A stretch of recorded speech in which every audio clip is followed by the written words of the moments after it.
অন্নপূর্ণা ভান্ডার থেকে টাকা দেওয়া হচ্ছে। এর আগে দ্বিতীয়বার টাকা দেওয়া হয়েছে। যারা যারা 2 তারিখের ভিতরে ফর্ম পূরণ করে জমা দিয়েছিল 3 তারিখে তাদের টাকা দেওয়া হয়েছে 3000 করে।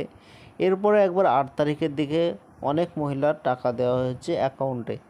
তো অনেকেই ভাবছেন যারা যারা অফলাইনে ফর্ম জমা দিয়েছিলেন, এসএসকে স্কুলে ম্যাডামদের হাতে যারা ফর্ম জমা দিয়েছিলেন, তো তারা ভাবছেন অনলাইন ফর্ম পূরণ করবেন কি করবেন না, এরকম অনেকে চিন্তা ভাবনা করছেন।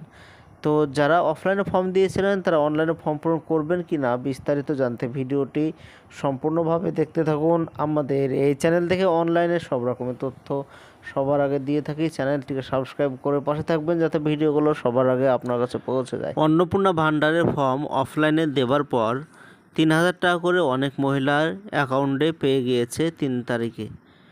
তো যারা যারা অফলাইনে ফর্ম জমা দিয়েছিলেন এবং টাকা পেয়ে গিয়েছেন, তো তাদেরকে অনলাইনে এখন করবার দরকার নেই। কয়েকদিন পর দেখা যাক, যদি অনলাইনে সাবমিট দেখায় তাহলে করতে হবে না।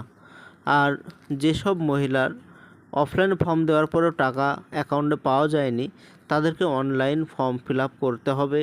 অনলাইন ফর্ম ফিল আপ চলছে, সেই অনলাইনে ফর্ম পূরণ করতে হবে। অনলাইনে সব ডকুমেন্টস নিয়ে যেয়ে ভেরিফাই করে ফর্ম পূরণ করার পর আপনার অ্যাকাউন্টে আবারও 3000 টাকা করে দেওয়া শুরু করবে, এরকমটাই শোনা যাচ্ছে।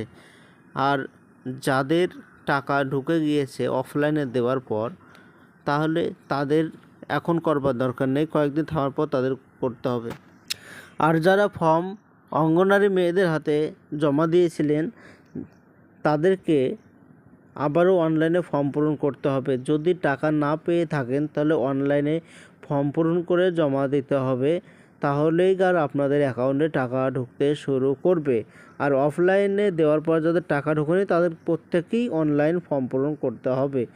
তো অনলাইন কীভাবে ফর্ম পূরণ করতে হয় আমার এই চ্যানেলে ভিডিও দেওয়া আছে, আপনি চাইলে দেখতে পারেন।